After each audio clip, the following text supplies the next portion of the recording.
Добар ден, почитувани, ова е Телма Амбуланта. Денешната емисија ја реализираме во соработка со Поликлиника Биотек Медикал.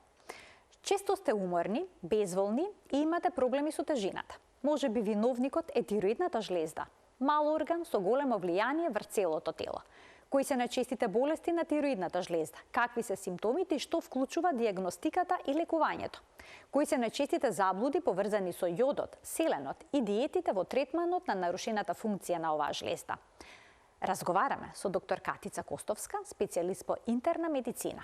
Останете на Телма, следува блок реклами, а потоа ќе го проследите разговорот во кој што ќе имате можност да се вклучите и вие со ваши прашања. Останете на Телма.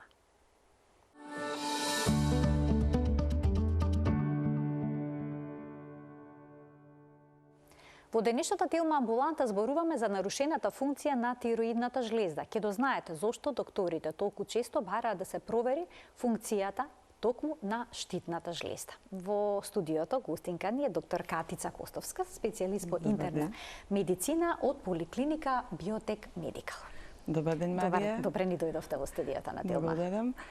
Ви благодарам на поканата. Денеска ќе зборуваме за тироидната жлезда, мал орган со многу голема функција. Па какво е точно значењето? Што точно прави ова мала жлезда која што се наоѓа на вратот? Да, оваа жлезда има доста специфичен изглед. Често пати ја споредуваме со пеперутка. Значи личи на пеперутка изградена од два дела, лев и десен лобус, меѓусебно поврзани со истмусот. Тежината е околу само 20 грама. Меѓутоа е многу битна за нашиот организам. За да функционира нашиот организам, не може да функционира без работата на оваа нормална функција, без нормална работа на овие хормони, тироидните хормони. Односно, за секоја клетка во човечкиот организам потребно ни е да има тироиден хормон за нејзино правилно функционирање. Значи, тироидната жлезда ни помага по нормално функционирање на нервниот систем, помага во регулирање на метаболизмот на шекерот, на мастите, синтезата на протеините, во репродуктивното здравје помага, во контрола на базалниот метаболизам, значи има за целокупната состојба на нашиот организам доста големо влијание. Така, затоа велат и дека е диригент на нашиот метаболизам. Диригент, апсолутно, да. И па што ќе се случи доколку е намалена функцијата на тироидната жлезда или пак доколку е зголемена? Кога станува збор за метаболизмот, се ќе се наруши? Значи вака, тоа се две различни состојби, значи не треба да ги раздвоиме. Кај пациентите кои што имаат намалена функција на тироидната жлезда, баш поради тој намален базален метаболизам, осеќаат замор, поспаност, покачена телесна температура, неправилна работа на срцето, најчесто брадикардија, константен умор, појава на отоци, по зглобови, по нозе, додека пак, доколку е зголемена функцијата на тироидната жлезда, симптомите се сосема други. Овдека пациентите страдаат од несоница, забрзана работа на срцето, често се појавуваат и аритми, значи преголемо потење, немирен сон, хиперактивност, немир, несоница, тоа се најчесто. Значи доста различни се симптомите кај хипер и кај хипотиреоз. Така. Колку хормони излачува оваа жлезда? Значи вака, оваа жлезда ни излачува два главни хормона, тироксинот и Т3 хормонот, меѓутоа да не го забораваме и уште еден хормон, калцитонинот кој што е. Значи три хормони се тие. Меѓутоа за најбитна функција на нашиот, сите се битни, меѓутоа секојдневно кои најмногу се употребуваат и на секоја клетка без кој не може да издржи, тоа се тироксинот и триодтиронинот. Сега, кога зборуваме за диагностика на тироидната жлезда, најнапред е неопходно да се направи ехо преглед. Што гледате на тој преглед? Значи вака, најпрво битно ни е анамнестичките податоци. Пациентите кога доаѓаат во нашата амбуланта, ги прашуваме што е проблемот поради кој доаѓаат да не посетат, посебно нас веќе лекарите од секундарно ниво, каде што поминале сматични лекари доаѓаат во посета кај нас. Значи ги опишуваат симптомите на кои што се жалат пациентите. Гледаме дали се направени основни лабораториски испитувања од страна на матичниот лекар, дали има пореметување во метаболизмот на липидите, на јаглено-хидратите, покачени масноти и шекери, поради што ние како лекари веќе продолжуваме понатаму со испитувањата за пациентите. Затоа препорачуваме да се направи ехо на тироидеја и да се проверат тироидните хормони. Што откриваме со ехо на тироидеја? Значи, при ехо на тироидеја ја гледаме каква е формата, големината, поставеноста на жлездата првично. Податоа ја опишуваме каква е структурата на паренхимот на тироидната жлезда. Односно, дали е таа хомогена, изоехогена со исто изохеност на паренхимот, или пак имаме пореметување, отстапување од таа нормална структура. Односно, може да биде хетерогена со доста хипоехогени обои, кои што обично се среќаваат кај Хашимотовиот тироидит, може да биде со појава на фиброзни траке, кои што се резултат на подолготраен тироидит, односно воспаление на тироидната жлезда. Структурата може да изгледа како многу често јасно пациентите им ја покажувам дека како швајцарско сирење кај пациенти со дупчиња, да, како швајцарско, тоа се кај пациентите со Хашимотото, а исто така многу често ги детектираме и солитарните нодли, јазли познати кај народот на жлездата. Меѓутоа може да бидат тие повеќе или единични, врз основа на тоа се вршат понатамошни испитувања и следења, дали се мултинодозна дека е со повеќе чворови или има единични нодови. Секако, ехопрегледот мора да биде надополнет и со лабораториска анализа на крвта. Па еве сега да видиме што се испитува кога станува збор за проверка на функцијата на тироидната жлезда. Можеме да го видиме телопотиве. Ќе започнеме, докторке, редоследно. ТСХ, односно тиреостимулирачкиот хормон. Каква улога игра овој хормон кога станува збор за контролата на тироидната жлезда? Значи вака, тиреостимулирачкиот хормон, овој хормон се лачи од хипофизата. Регулацијата на тироидната жлезда. Значи не е од тироидната жлезда? Не е директно. Значи тоа е една позитивна повратна оска, што ја викаме ние хипоталамус, хипофиза, тироидна жлезда, тироидни хормони. Тоа е еден круг, една спрега која што една на друга се надополнува, значи. Доколку имаме зголемена концентрација на хормоните, тие праќаат сигнали за да хипофизата и хипоталамусот стопираат да не ја стимулираат тироидната да продуцира хормони. Доколку е ниско нивото на хормоните, значи се јавуваат сигнали дека треба да ја потсетат, дека треба повеќе да работи затоа што фалат хормоните, не може нормално да функционира организмот. Така. Значи, тиреостимулирачкиот хормон, тој се синтетизира од аденохипофизата, значи. Праќа сигнали до тироидната жлезда дека треба да започне да се работи, односно таа континуирано работи, меѓутоа дали повеќе да продуцира или помалку тироидни хормони. Така, значи доколку ТСХ, вредноста на ТСХ е покачена, тоа значи дека пациентот има проблем со намалена функција на тироидната жлезда. И обратно, доколку е нискова вредност, тоа значи многу синтетизира тироидни хормони и праќа сигнал да ја намали функцијата. Токму затоа секогаш најнапред се испитува ТСХ. Да им објасниме на гледачите, да им појасните зошто така изгледаат овие испитувања. Потоа има FT4 и FT3. И сега што е тоа F? Сега F означува фри, слободниот тироксин. Значи, кога се синтетизираат тироидните хормони, значи во тироидната жлезда се лачат хормони каде што еден дел од нив се во врзена фракција и тие не се активни метаболно. Овој фри тироксин е тој слободниот тироксин кој што нормално циркулира и само тој е во активна форма и може да делува на клетката. Така.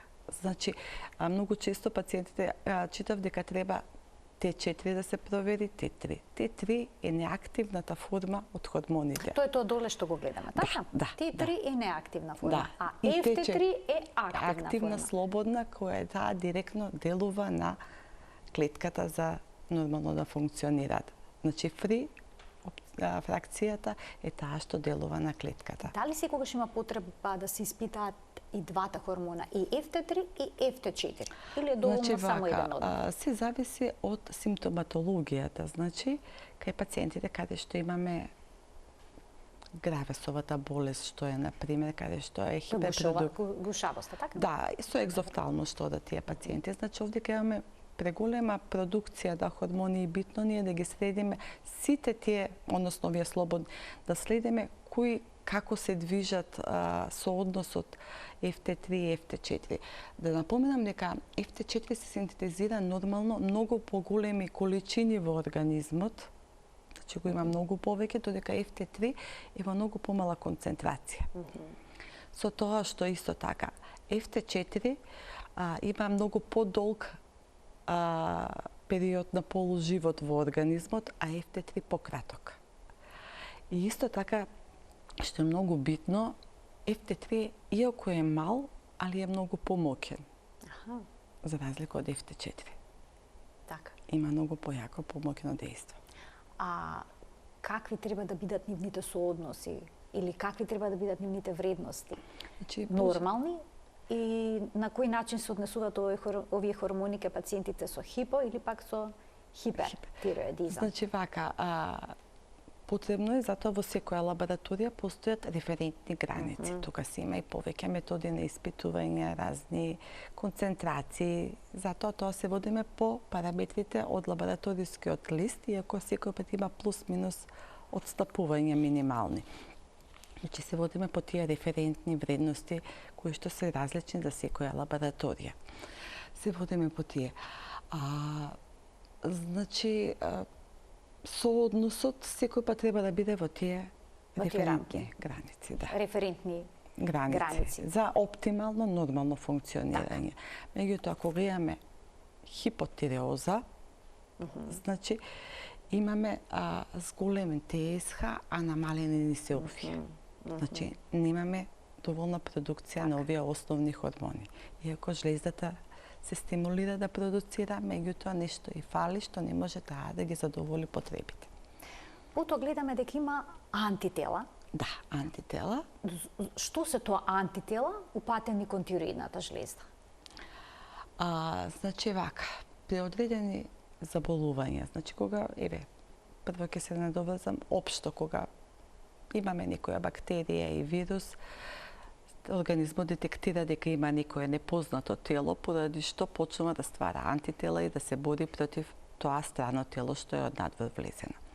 Меѓутоа, на жалост се почести се тие автоимуни заболувања, кога самиот организам, имуниот одговор е како пореметен, збунет, не може да ги детектира и да ги препознае своите органи дека се негови, туку напротив, тој ги препознава дека е како страно тело.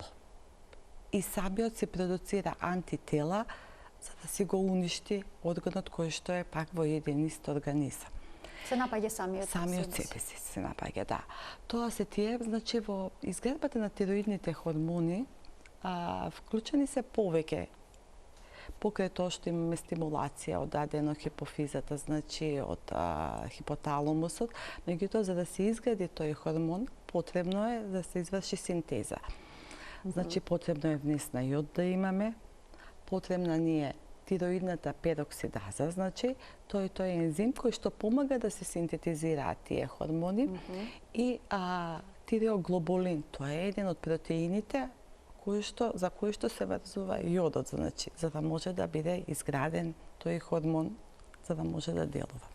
И сега овие антитела се ствараат баш против таа пероксидаза, против ензимот пероксидаза, затоа се тие анти-ТПО и антитироидни глобулински антитела, кои што се насочени против тиреоглобулинот, кој што е еден од битните за градбата на хормонот. Кои антитела обично се испитуваат кај пациентите кои што имаат Хашимотова болест, например?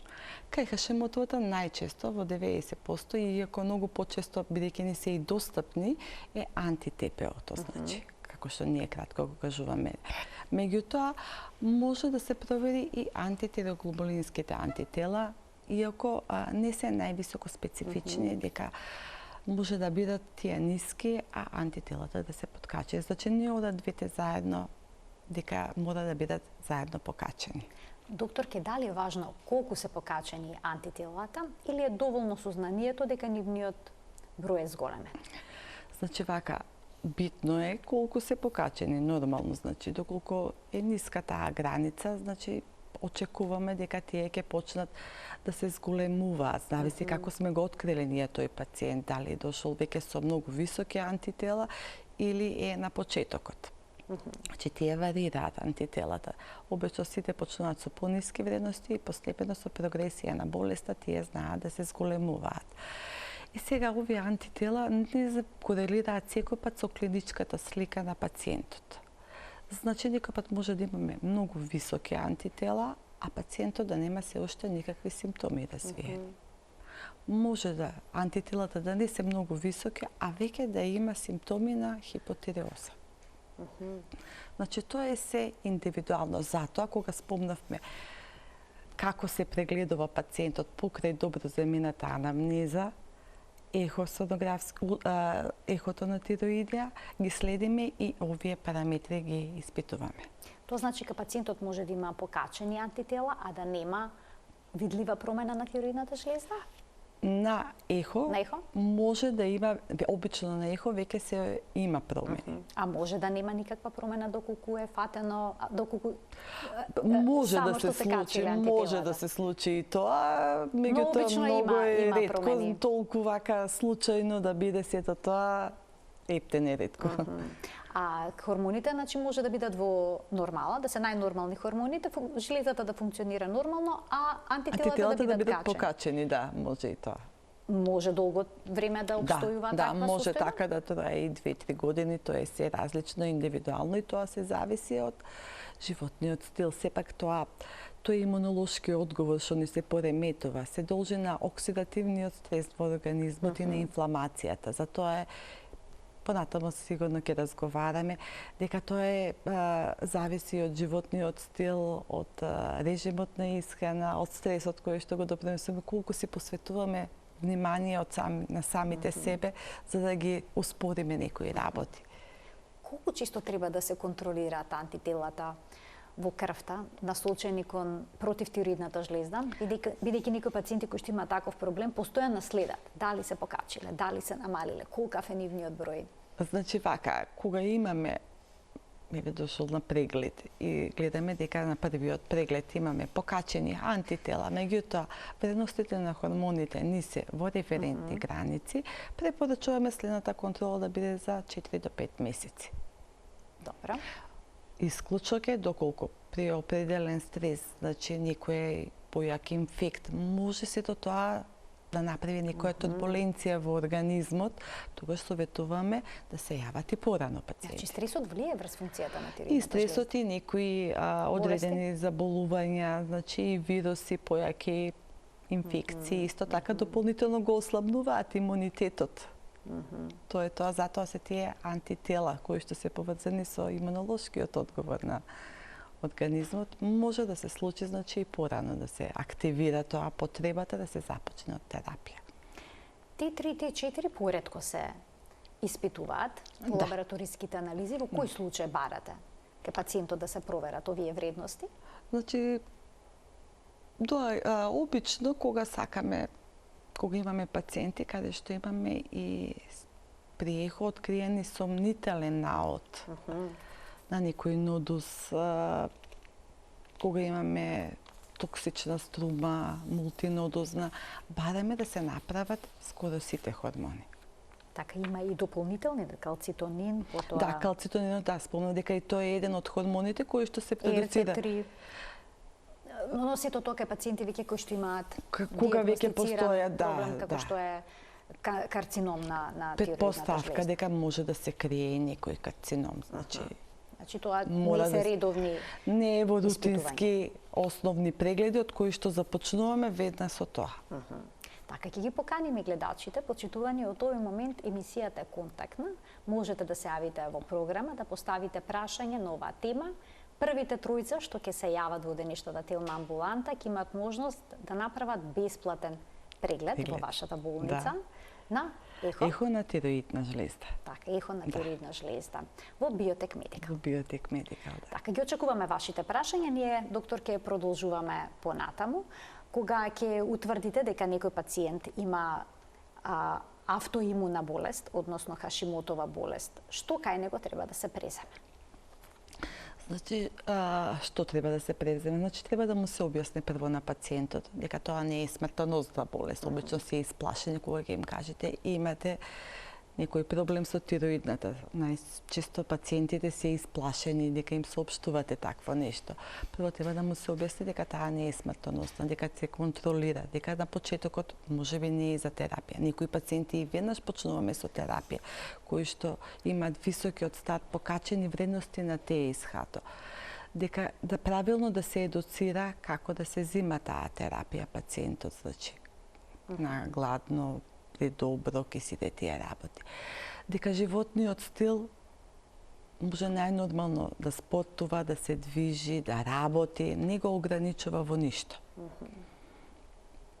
Да внимава на правилниот здрав начин на исхрана, колку што може да ги намали стресот, мирен сон, да овозможи редовно спиење и сите тие работи. Значи животниот стил игра многу важна. Да, за целото здравје тоа битно, не е само за тироидната. Каква е улогата на селенот во намалувањето на антителата на тироидната жлезда? Значи вака, тироидната жлезда е единствен орган во организмот каде што има најголема концентрација на селен. Значи, на некој начин преку тие селенопротеини од тироидната жлезда се дистрибуира селенот и на околните, им дава и на другите органи. При уништување на тироидната жлезда, доколку нема доволно во неа ниту селен, не може тоа да се дистрибуира и на другите органи со тоа што би им се помогнало. Така да селенот има доста јако антиоксидативно дејство и помага во имуниот одговор на целиот организам, значи во подобрување на имунитетот. А како што рековме дека го намалува оксидативниот стрес и инфламацијата, значи баш тоа антиинфламаторно дејство и антиоксидативно, кое што се случува секојдневно во секој од нас да реагираме. Имам уште неколку прашања за селенот, но ќе им дадеме предност на гледачите. Добар ден за првиот гледач во денешната телеамбуланта. Кој ни се јавува? Ало, Стојанова Василка. Добар ден, Василка. Јас сум од Велес. Така. Секогаш ве следам, секој лекар.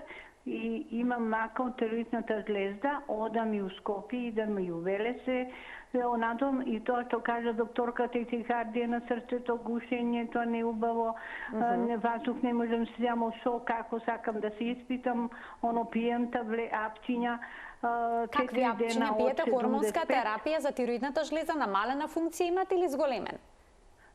Кога е зголемена, кога е намалена, ама сега пием 75, 3-4 дена, од понеделник до четврток, петок, сабота и недела, о 100.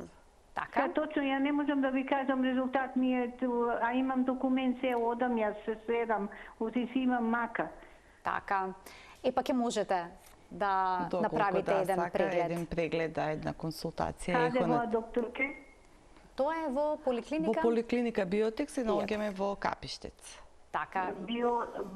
Биотек. Биотек Медикал. Ке се јавите по завршувањето на денешната емисија и ќе ги добиете сите потребни информации. Ви благодарам за вклучувањето, значи немавте конкретно прашање, да го слушнеме и следниот гледач. Добар ден.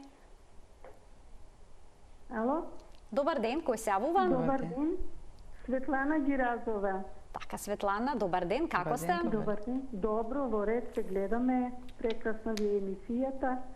Ви благодарам. Дали имате некој конкретно прашање до докторката? Да ви кажам, јас повеќе години испитувам, мислам, ехо на тироидна жлезда, имам смалена функција и сега неповремено, скоро 2 години, взимам бразилски ореви, по 2 дневно.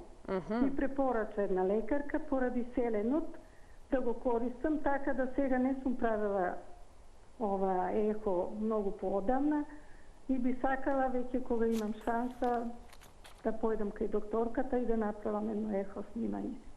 Тоа ми е прашањето. Така, ви благодарам за вклучувањето. Ви посакувам пријатен ден. Докторке, во однос на бразилските оревчиња. Да. Колку може да се земат во текот на денот? Значи, 2 оревчиња, како што кажа и пациентката, доволно се. Значи, треба да се внимава и со селеното.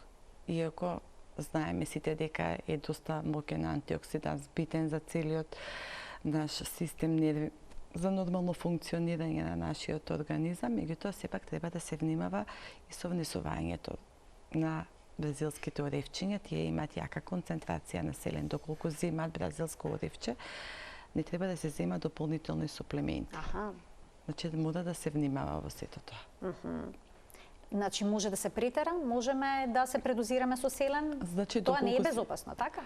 Па, може да биде и доста сериозно, доколку, што познав еден случај, бразилските оревчиња како обични грицки си ги имаше сватено, каде што јадеше дневно по повеќе. Да, обично се тие вкусни и некој знае да посегне по неколку одеднаш, но тоа не сме да биде така. Не, значи треба да се одржува по 2 до максимум, значи да се внимава во сето тоа. Ќе вклучим уште еден гледач. Добар ден. Добар ден. Добар ден за следниот гледач во денешната Телма амбуланта. Ало. Добар ден, кој се јавува? Добар ден. Се јавува ваша гледачка редовна, Станка Ристова од Кавадаци. Така. Ве молам, еве моето прашање за што ќе се однесува за докторката. Јас имам диагноза Хашимото. Значи, примам терапија, се знае за Хашимотото кој е. Дозите се 75 мг 5 дена, со 2 дена 100 мг. Моето прашање за докторката е кој е најоптималниот размак, периодот на кој треба да се прави контрола во случајот, значи конкретно зборам за ехо на тироидната. Дали е доволно година, после година дена, значи да се прави, година дена да се прави тоа ехо.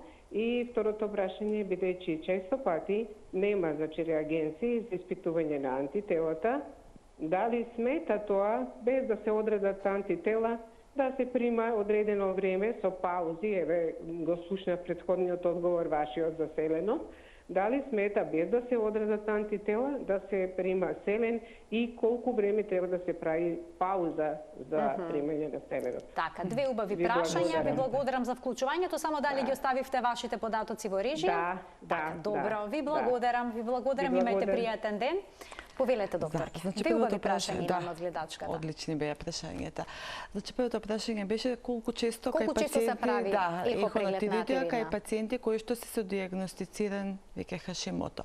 Еднаш во годината е доволно кај овие пациенти, бидејќи доколку нема претходно детектирано некоја јазолче, кој што може да се измени. Иако многу ретко тоа се случува во склоп на Хашимотото, али еднаш во годината е доволно кај Хашимото да се провери контролно ехо. Во однос на селенот? Во однос на селенот, да, значи и антителата одредување. Значи кај пациентите кои што веќе имаме докажан Хашимото и кои што веќе долги години се на терапија, не е потребно редовно на 3-4 месеци или на 5 месеци, зависи како што да се проверуваат и антителата.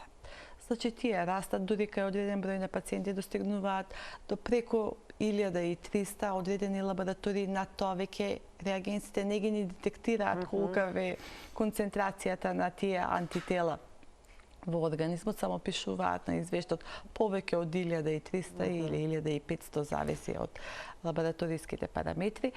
И тоа е тоа, значи не знаеме дали се 2-3 илјади. Значи тоа не ни е толку битно во целата таа ситуација кога веќе пациентот е долги години со Хашимото и прима терапија. Не е нужно секој месец. Во поглед со селенот, да, многу често препорачуваме, значи да се направи сепак пауза од месец дена, да се пие 3 месеци, па 1 месец пауза, па пак. Така. За да не дојде таа акумулација, пренатрупување некој пат на организмот, презаситување со селен, затоа што пациентите знаат и преку исхраната, не само со суплементи да внесуваат исто така селен во организмот. А и доколку земаат некои суплементи и бразилски оревчиња, треба да внимаваат што се е наведено. Апсолутно, значи дури тогаш препорачуваме една работа да се бидејќи некојаш несвесно може да земат Да, може да го земат овој суплемент во поголема доза. Да, треба да се внимава, значи, или бразилски оревчиња или суплемент.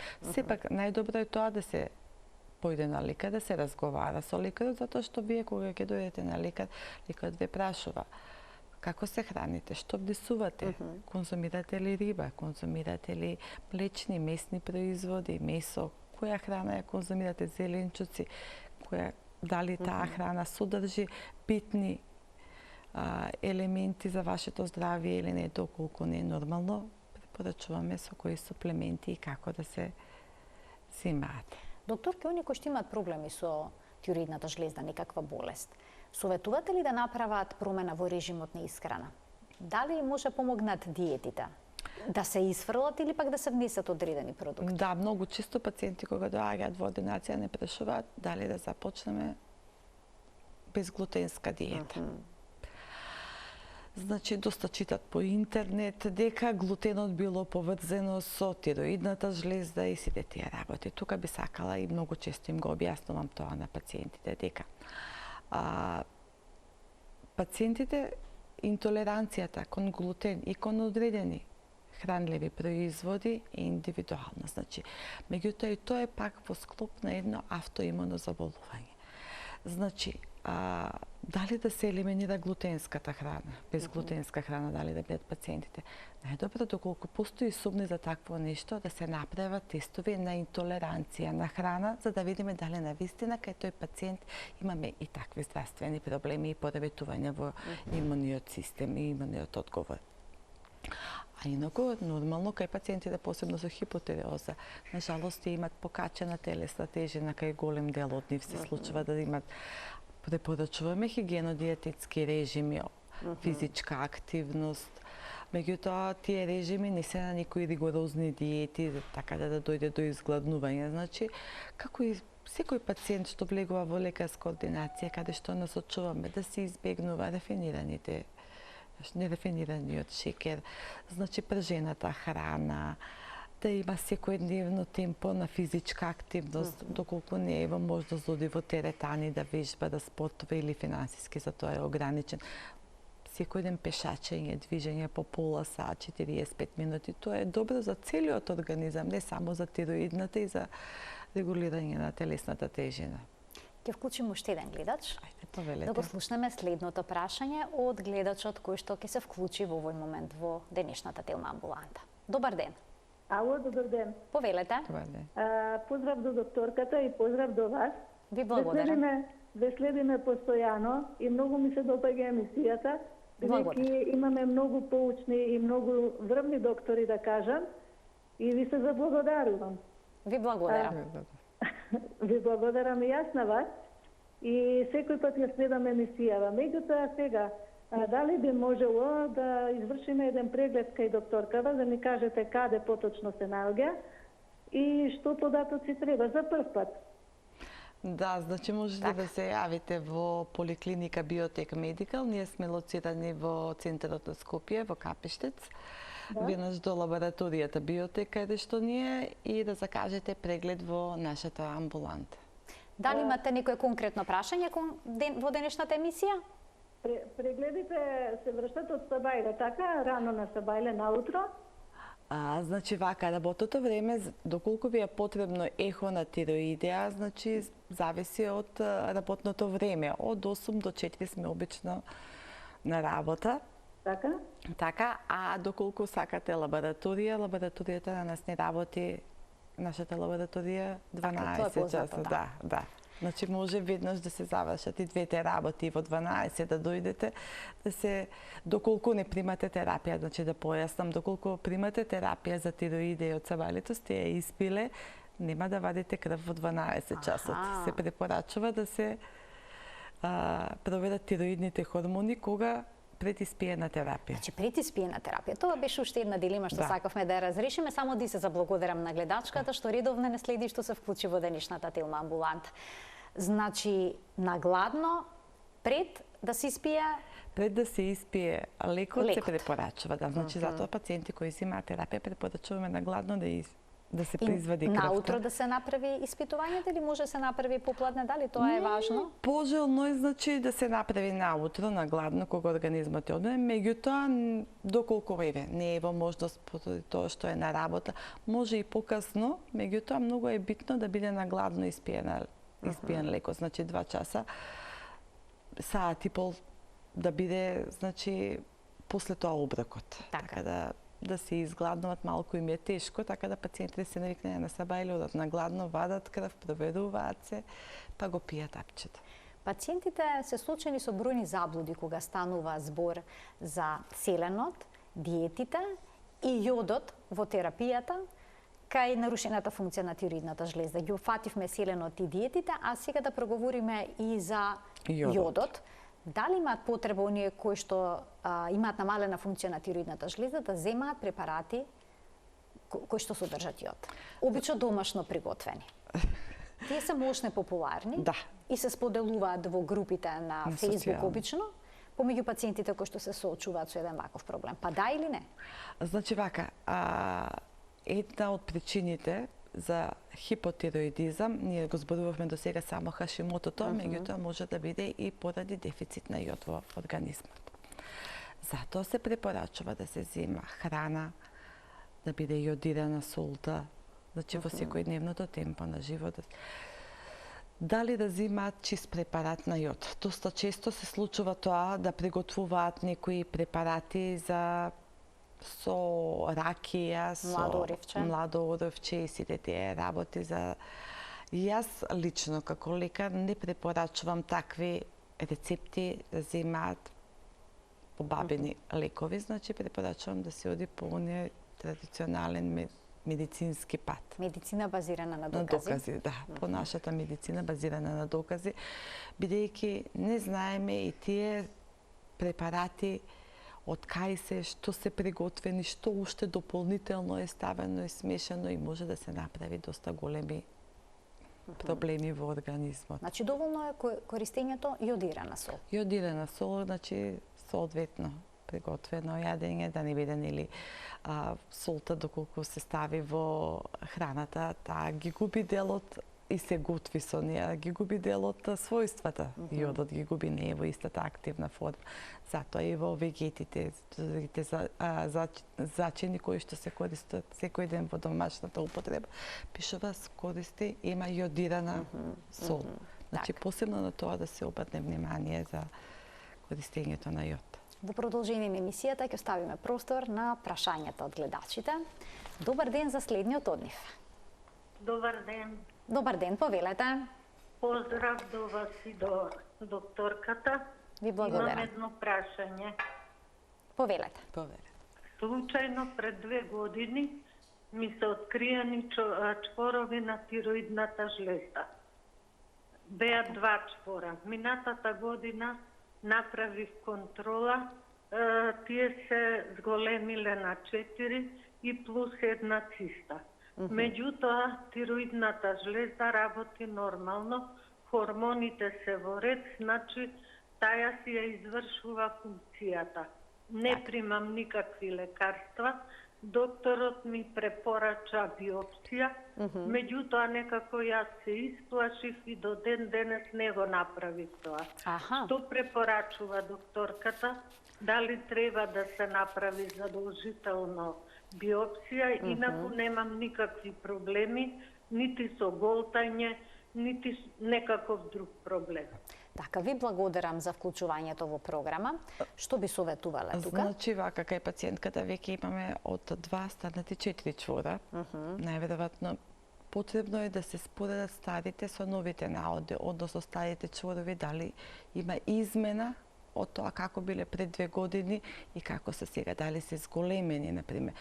Дали внатре во чворот имаме појава на некои калцификати или хипоехогени обои, некои потребно е споредбено на стариот и новиот наод дали имаме промена. Доколку се зголемени не само во бројот, него и во големината тој чвор, ја има изминато морфологијата и изгледот, апсолутно се препорачува биопсија. Затоа и кај пациентите кои прв пат ќе ги откриеме на ехо дека имаат чвор, препорачуваме контролата за ехо да им биде многу поскоро, за 2-3 месеца, да видиме дали тој чвор се изменил во овие 2 месеца. И многу почесто кај тие пациенти препорачуваме ехо прегледи за разлика од пациентите кои што се со Хашимото. Така. Ќе вклучиме уште еден гледач. Добар ден. Се исклучил во меѓувреме. Добро. Продолжуваме понатаму.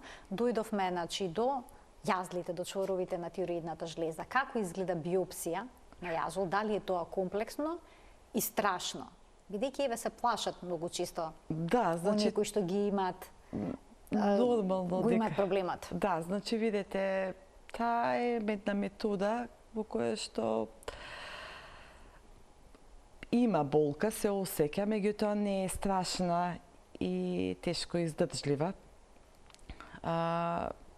Подобро е да стегнат заби и да издржат, да се заврши тоа и да имаме добар резултат, отколку да се пропушти сето тоа. Бидејќи доколку се пропушти тој чвор, не го следиме, може да малигнизира. Некои од нив имаат малигни карактеристики и тироидните карциноми знаат да бидат доста агресивни, на жалост, и да имат недобра прогноза. Затоа подобро е на време и додека е помал чворот да се пунктира и да се следи. Ако треба, некој пат препорачуваме пункција и за 1 година или 2. Зависи од тоа какви патохистолошки карактеристики сме добили. Значи, ако треба и почесто ќе се прават за да се следи тој чвор, да не пропуштиме, се разбира за здравието на пациентот. Гледачката спомена дека има 4 чвора. Сите треба да се пунктираат во овој случај? Значи, тоа ќе се процени пак по ехонаодот, кој од тие чворови е најсомнителен. Значи, нема правило дека секој чвор правило. треба Може да се пунктира. Може најновиот да биде најопасен од сите. Значи, тоа нема... На ехо не може тоа да се Од препозна? прилика добиваме некоја визуализација дека ова е сомнително. Сомнително, меѓутоа не можеме веднаш да потврдиме без додека не добиеме добар примерок од пункција, односно биопсија на јазолот. Ќе вклучиме уште еден гледач. Добар ден. Добар ден. Повелете. Јас диагностирано ми е Хашимото, антитела. Пред недела дена. Ало, се слушаме? Да, одлично ве слушаме. Дека имате Хашимото и антитела. И сте направиле, претпоставаме, испитување пред недела дена? Да, пред недела направив изводи с крв. ТХС ми е 5,60, а ST4 ми е 15,69. Добро. Тоа ви се резултатите? Да, и што мисли доктор? Дали пиете некаква терапија? Пијам исклучиво, мислам тоа ме е од интернист дадено, само суплементи. Само суплементи. Од 100 мг С витамин, од 50 селен и од 400. Тоа веќе од 2017 година. Така, на која возраста? 70 години. 70 години, добро. Да немате уште некој подпрашање? Не, тоа ме интересира, дали е загрижувачки во 5,60. Така ви интересира, бидејќи ТСХ е 5,60. Значи а имате тегоби некакви? Дали имате некакви тегоби или се чувствувате добро? Добро, имам кардиолошки проблеми, ама... Дали примате некоја кардиолошка терапија? Па примам, да. Што примате? Што примам верапамил од 240 и што друго? Рупера од 10. Дали примате амиокордин, нешто, некој таков лек? Не. Добро. Проширена аорта. Така, добро. Ви благодарам за вклучувањето во програма. Повелете, доктор. Значи, кај пациентката се работи за субклиничка, ја викаме тоа кога имаме само малце лесно подкачени вредности на ТСХ-то, да. Меѓутоа, некои пациенти уште добро балансираат, немаат тегоби и ги оставаме почесто контрола за 2 до 3 месеца, пак да провериме дали се движи ТСХ-то уште е порасното и дали ИФТ4 се изместено. Ќе се измести. А обично до која вредност на ТСХ се толерира кога зборувате за оваа состојба? Субклиничка, рековте, ако се лажам. Значи се зависи пак индивидуално од состојбата на пациентот. Значи обично околу 4,5-5,5 толерантно, пак зависи од референтната граница во лабораторијата, пошто некои лаборатории референтната им е до 5, во некои е до 4, например, за ТСХ. Затоа стриктно се сводиме по референтните параметри од лабораторијата. Така е, да сове гледачите секогаш да ги следат референтните вредности, тоа се оние вредности од до, значи долна и горна граница. Така Во секоја лабораторија има различни референтни вредности. Не, значи некои се исти, се поклопуваат, значи, али се но може да постојат отстапки. Отстапки, да. Меѓутоа најдобро затоа лекар да ги прегледа и стрикно да си каже лекарот кој ги спореди. А не самите да толкуваат. Не самите да толкуваат, значи да. Значи затоа прашав и никои кардиолошки лекови кои што ги примаат пациентите, знаат да делуваат на тироидната жлезда. Да ја забават или забрзат големат функцијата. Да. Значи затоа е важен еден детелен убав преглед со доктор. Ајде уште еден гледач да вклучиме. Добар ден. Добар ден за следниот гледач во денешната Телма амбуланта. Добар ден. Повелете, во програма сте. Едно прашање дошло. Секако. Јас ми правена операција пред 15 години. На тироидната? Сега е Евтирокс. На тироидната жлезда операција? Да. Добра. Сега тироидната жлезда. Само намалете го тонот на телевизорот. На колку треба да идам на контрола? Идам на 2 години. Дали ви отстранета тироидната жлезда, дел од тироидната жлезда, зошто операција сте правела? Отстранета ми е. Целата тироидна е извадена? Отстранета ми е и имав спорови. Целата е извадена или само дел е извадена? Дали ви отстранета целата жлезда или имате отставено дел од жлездата? Има. Имате оставено дел од жлездата. Значи парцијална е била, добра. И примате секој ден терапија, така? Секој ден примам од 25 милиграма. Од 25 милиграми, да. Значи, пожелно е да се прават редовни контроли кај ваквите пациенти. Сега точно пациентката и не ја знае причината поради која е таа парцијална направена тироидектомија. Може да е некој малигнен олус каде што не се вади целата, него само дел од тироидната. Најчесто причина може да била некоја траума. Не знаеме тука, да не шпекулираме и да ги насочуваме непотребно. Значи, потребни се редовни контроли на тироидните хормони на 6 месеци. Обавезно редом, па дори и ехо контролно, бидејќи ако тогаш бил чворот од едната страна, не значи дека нема да се појави сега и на другата страна, дека тоа е завршен чин. Како што каже претходната пациентка, имав 2, сега се 4 за неколку години. Така. Значи, ако тогаш била причина за операција, мора да се оди на редовни прегледи, значи. Така, значи редовните прегледи. Апсолутно се битни и потребни. И терапијата. Да. Хормонска. Хормонска. Може ли хормонската терапија некогаш да даде некои несакани ефекти или пак да донесе одредени ризици? Значи, сега ние разговараме за еутироксот, односно левотироксинот, кој што е синтетски дериват на тирозинот, односно хормонот кој што ни фали во тие моменти, бидејќи жлездата не е во способност да го продуцира. И ние на вештачки начин го внесуваме. Зошто напоменав дека се битни контролите? Ги следиме нивото на хормонот како ни е во крвта. И по тоа одредуваме која терапија и како да се пие. Некои пациенти рекоа пијам 75-ка, некои 100-ка, се прават шеми како да биде во оптимално ниво концентрацијата на овие хормони. Значи треба да се изнивелира, да се успее да се постигне посакуваната доза. Посакуваната доза, која што варира и е различна за секој пациент. Вака, пијам 25-ка, дали да преминам на 50-ка, без да провериме хормоните, не можеме ништо да кажеме. Многу често се случува, бил долги години на 25-ка, не направил контроли и после тоа не доаѓаат со некои вредности на ТСХ кои што се по 4-5 пати високи од нормалата, па мораме почести контроли постепено, дури и секој месец контрола следиме како се движи таа концентрација, дали почнува да се стабилизира вредноста, додека да постигнеме која доза и која шема да ја приме пациентот. И оваа терапија е доживотна? Да. Најчесто е доживотна. А кај пациентите кои што имаат зголемена функција на тироидната жлезда, кај нив предпоставам лекувањето е малку покомплексно? Да, кај тие пациенти е малку покомплексно, значи битно е да се види која е причината. Рековме дека и овде, како ги наброивме причините, има едно автоимуно заболување, базедова болест, во кој што имаме хиперпродукција, се стимулира тироидната жлезда да синтетизира поголема количина на тироидни хормони. И тој прави бум во организмот, таа преголема количина на тироидни хормони. Исто така, овие аденомите на тироидната карциномите, чворовите, може некој од нив да биде токсичен аденом, да продуцира тироидни хормони и тие дават тиреотоксикоза. Затоа бараме комплетно сето тоа да се обсервира и да се види како изгледа. Има лекови кои што се препорачуваат и за зголемена функција на тироидната жлезда.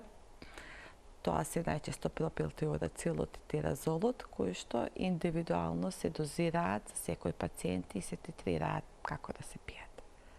Така, ви благодарам многу за вашето денешно гостување во Телма амбуланта. Благодарам и на вас, Марија. Што го споделивте вашето лично искуство со оваа проблематика со нашите гледачи. Ви благодарам, Марија, на поканата. Се надевам се гледаме пак. Секако се гледаме повторно. Поздрав. Почитувани, ова беше се во денешната Телма амбуланта, која што ја реализиравме во соработка со Биотек Медикал. Ви благодарам за вниманието со кое што не следевте и ви посакувам пријатен ден.